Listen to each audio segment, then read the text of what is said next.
Hey everyone, it's Troy Jackson with this week's Weekly Update. This week we had hearings on abortion rights and the right to have abortion here in Maine. And in the 10 months since Roe v. Wade was overturned, at least 16 states have almost completely banned abortion. And that's why I've introduced the LD being heard this afternoon, 1619, to an act to improve Maine's reproductive privacy laws. The basis of it is that it's deemed medically necessary by a healthcare provider. Elected officials and politically motivated judges have absolutely no business making decisions that should be left up to the American people and their trusted healthcare professionals. And I definitely want to thank the committee, but I certainly want to thank Senator Carney, Representative Moonen, and Senator Bailey, who chaired the hearing throughout the day, throughout the night, and throughout the next morning. They did a great job of keeping things professional, making sure that people had the opportunity to speak, either for or against. As Senate Democrats, we're always going to stand up for people's right to have abortions. We heard, unbelievably heartbreaking stories. So Cameron was suffering, and he faced death by suffocation if he survived delivery. And I have told this story a lot, but I still really can't explain, I can't express. I wrote the intensity of anguish and grief that my husband and I felt in those moments. But even that is,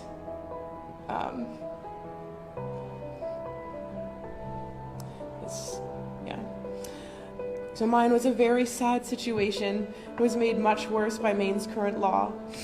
Today, Maine lawmakers have an opportunity to make sure that no other Maine families have to go through what mine did.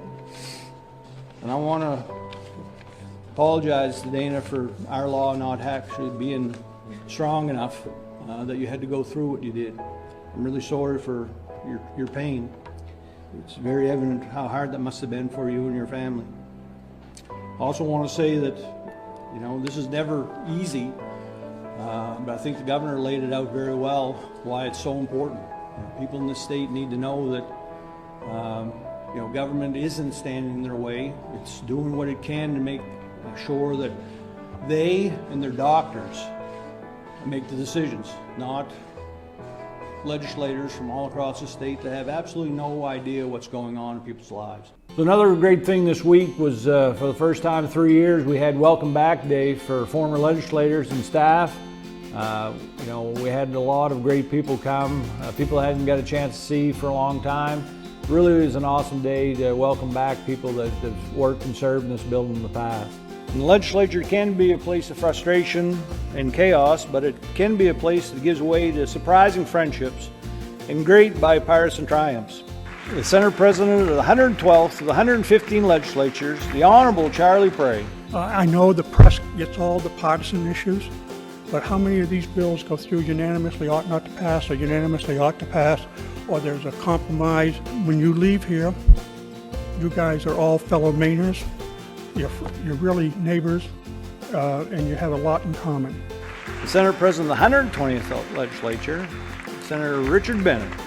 We're here as part of a very long story, each one of us. And as I've had the opportunity to come back after a hiatus, I'm reminded of that, how the breadth and depth of Maine's political story. The President of the 124th legislature, the Honorable Libby Mitchell.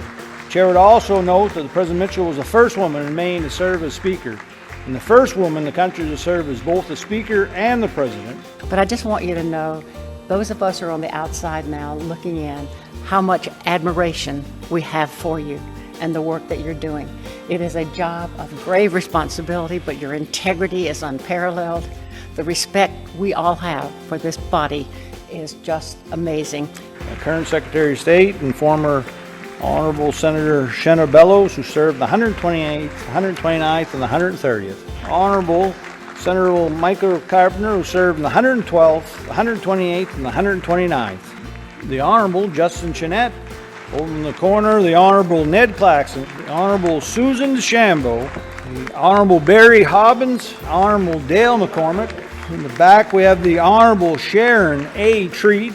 Up here we have the Honorable Bruce Bryan, And never late, always on time, the Honorable Severin M. Bellevue, Senator John L. Martin.